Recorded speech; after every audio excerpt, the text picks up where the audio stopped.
Hi, I'm Dr. Vijay Kumar, Assistant Professor in the Department of English at the Crescent Institute of Science and Technology. I'm really excited to lead you in this module on written communication. I hope you find the modules pretty useful. In today's module, we are going to discuss the second part of argumentative writing.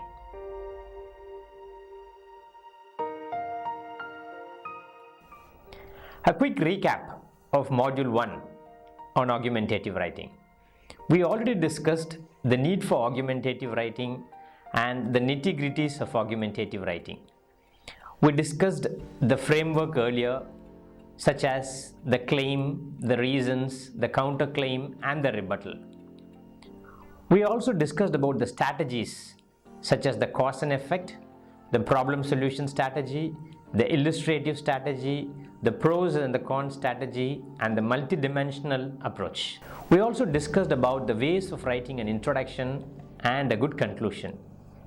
In other words, we discussed on how to start with a good hook and end with a right punch. In this module, we shall move to the nitty-gritties of writing. Before we discuss that, we need to know what evaluators keep in mind when they assess your writing skills in general. Usually when it comes to argumentative writing, they look for your claim, they see whether your writing is evidence-based, whether there is enough data in it, is it excellent, good or average, or does it meet these expectations? Most importantly, does it have a suitable beginning and development and organization?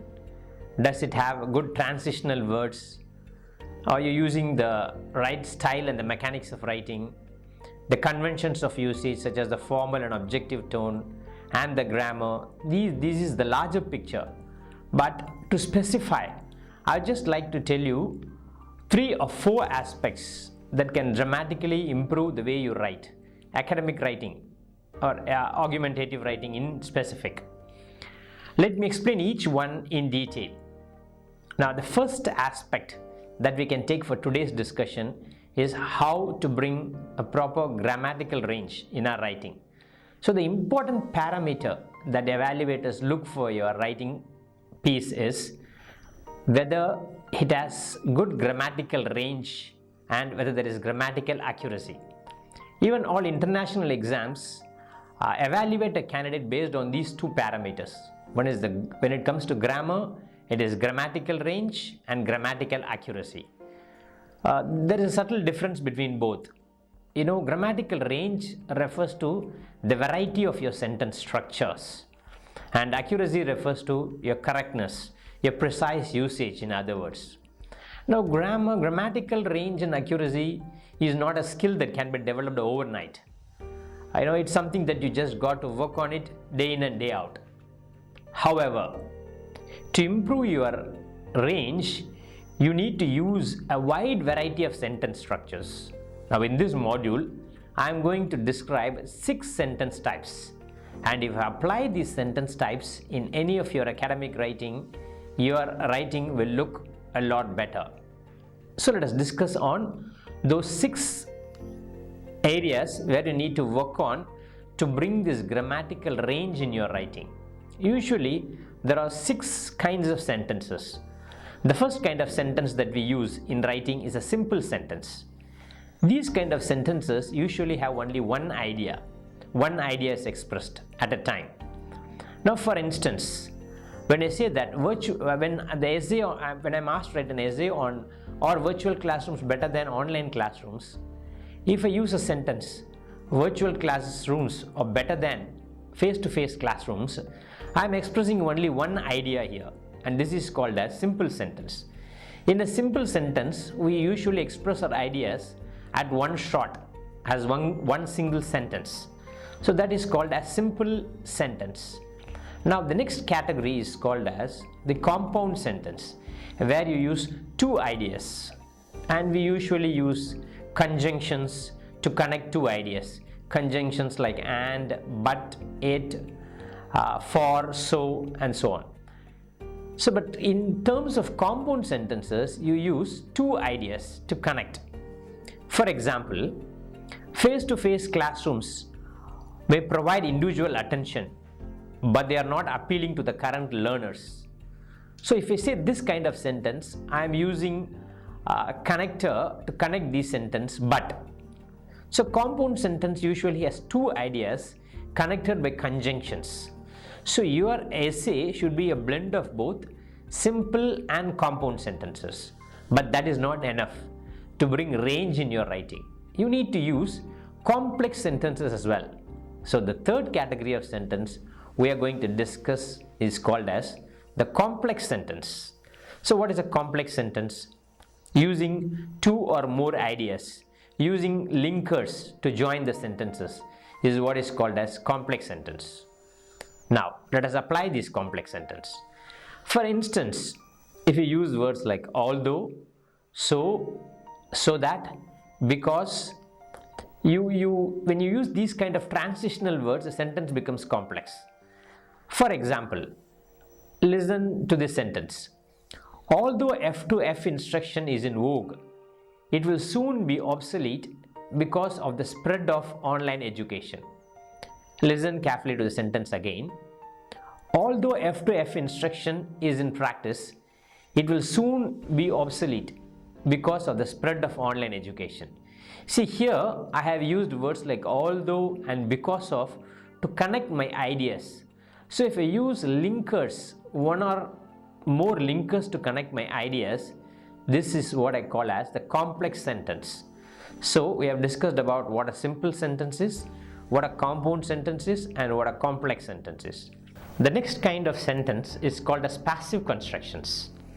For instance, in active construction we say that the UGC has recommended online classes.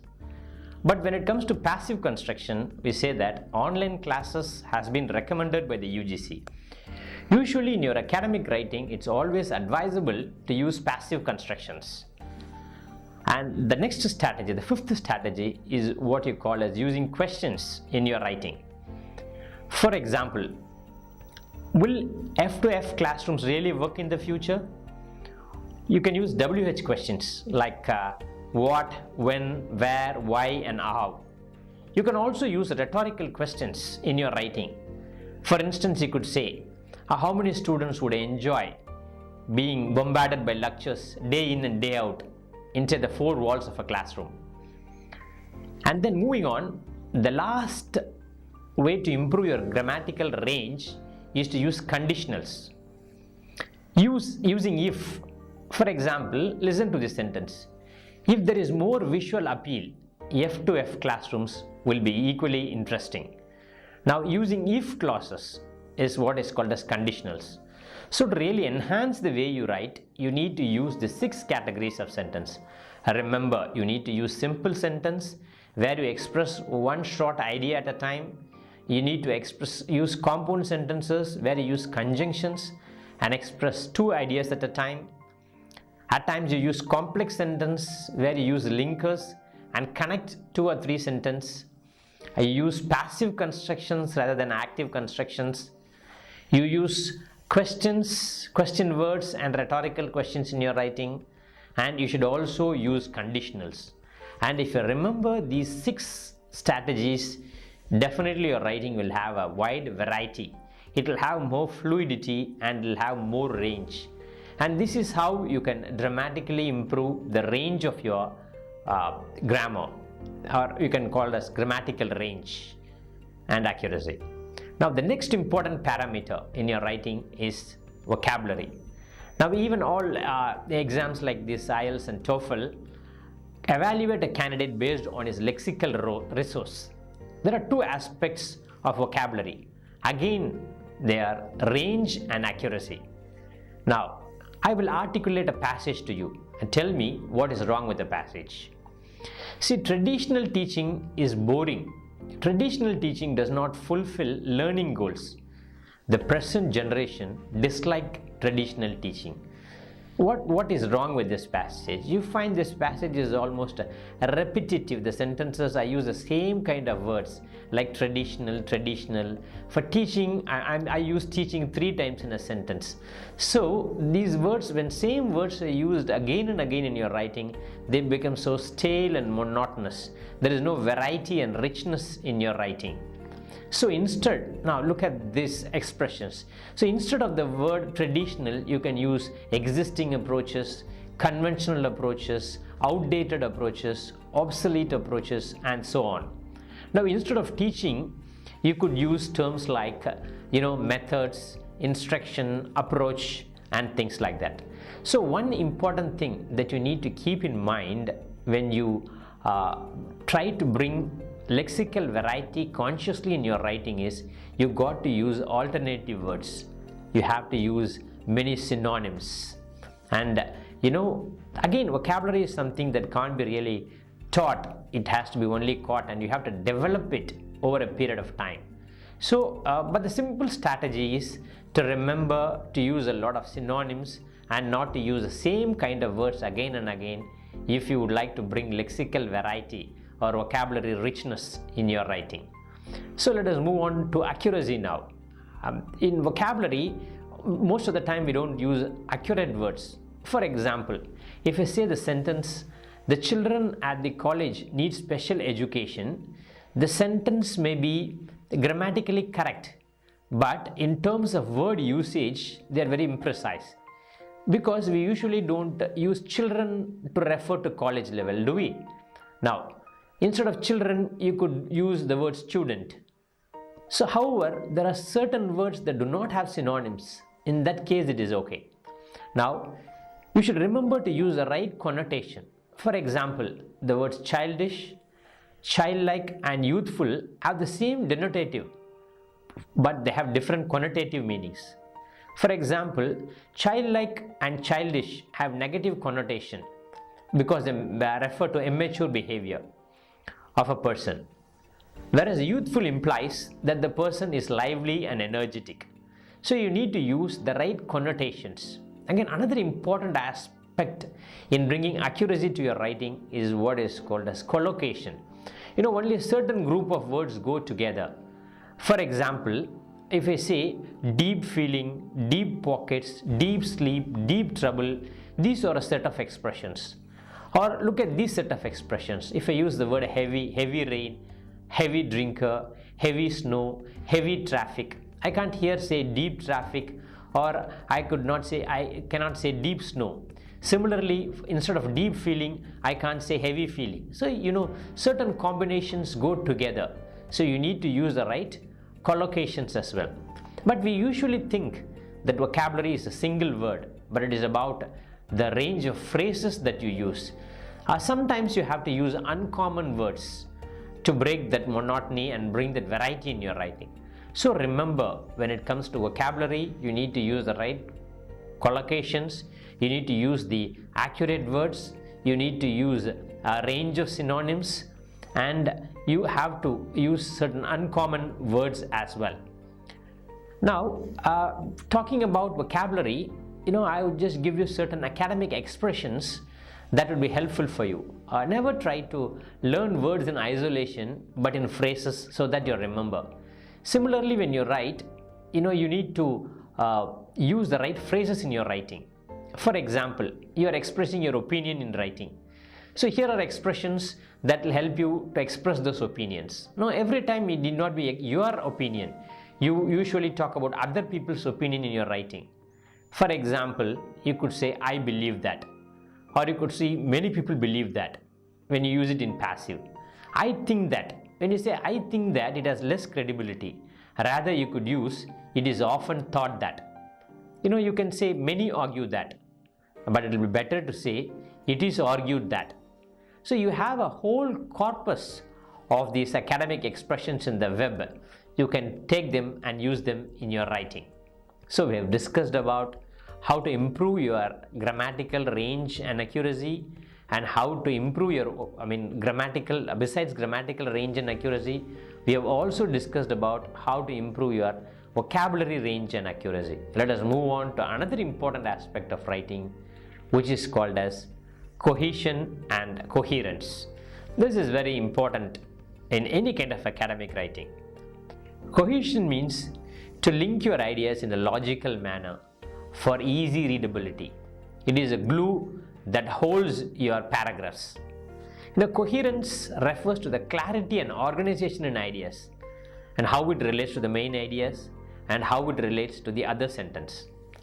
But don't use too many linking words like, because, so. Too much of them again may look very artificial.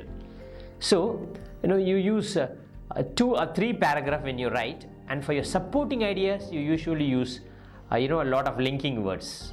So there should be clear progression. Now I'll give you an example to further elucidate my point. Listen to these 2 passages. Now listen to passage 1 and listen to passage 2. Tell me which passage do you think is better. The hotel is famous. It is one of the most well-known hotels in the country. The latest international dancing competition was held at that hotel. The hotel spent a lot of money to advertise the event because the hotel wanted to gain international reputation. But many people did not attend the event. Now listen to this passage too. The latest international dancing competition was held at an hotel which is one of the well-known hotels in the region. The hotel spent a lot of money on advertising since it wanted to enhance international reputation. However, it failed to attract many people. Now, which paragraph is better? The second paragraph is better just because there are a lot of linking words. And if you see the first paragraph, it is fragmented. There are many sentences without connectors. So remember, the simple idea to bring flow to your writing, to bring a good cohesion and coherence, is to add a lot of linking words in your passage. Use the right linkers. You have an entire corpus of linkers in the Google, so you can check for those linkers there. But let me in a nutshell give you certain strategies of using linkers. Now usually when it comes to academic writing, you will use certain linkers for sequencing, you will use linkers for expressing your alternative ideas, you will use linkers for adding your point to further emphasize what you say, and you will also use linkers for expressing your contrasting ideas, and you will use linkers for cause and effect. So especially when you use for sequence, you use words like firstly, secondly, my next idea is as stated earlier, previously, eventually, when you're concluding, ultimately. You use these kind of words where they call as sequence words. When you arrange your ideas, you use these kind of link words. When you express alternatives, you use words like either of these options are good, neither, nor. You also use terms like not only but also, whether, or you use instead of this will be better. So these are called as expressing alternatives. Whenever you want to add another point, you use words like also, to, as well as, furthermore, moreover, in addition. And whenever you use contrasting ideas, well, this view is good, however, the other side of the argument is. So use words like however, nevertheless, whereas, on the other hand, and so on. So for expressing consequence, you use words like because of, since, therefore, consequently, as a result, and so on. So remember that the linkers are of 6 varieties. Use them in your sentences to bring a lot of variety. Use sequence words, use alternative words, use contrasting ideas, and use expressions for consequences and effect. Now coming to some general rules, never try to use contractions in your writing. Words like shouldn't, wouldn't, haven't, hasn't, these things are okay in spoken English, but when it comes to academic writing, you shouldn't use this kind of expressions. So rather than saying shouldn't, you should say should not. Instead of wouldn't, you should say would not. So use the full forms of words, and do not use extra words. For example, there is, there are, etc. Write crisp sentence. For example, there are many problems that youngsters face today. Now, instead of saying that, say youngsters face many problems today. So there are is unnecessary there. Do not use fillers that we use in spoken English like really, actually. So you avoid these kind of expressions in writing, and use passive and not active constructions. And do not use weak forms of words. For example, don't say he did a thorough analysis. Say he analyzed. So these are some of the general rules you need to keep in mind. And finally, ask yourself these questions. Is my essay easy to follow? Have I given the main ideas, or are there supporting ideas? Am I digressing too much? Is it coherent? Am I bringing more lexical variety? Is there grammatical range in my sentence construction? Is there richness of vocabulary? Is my writing fluid? So are there misspelled words? Check for them again. So in a nutshell, you need to remember to bring a grammatical range and accuracy, and you need to use the right vocabulary and bring a range of vocabulary as well. And most importantly, your writing should be really cohesion, coherence and fluid. So in this module, we learned specifically about using the right grammar, improving our vocabulary, expressing our writing using cohesion and coherence. Now that brings us to the end of this module. I would like to thank you for personally joining me. I hope it was useful.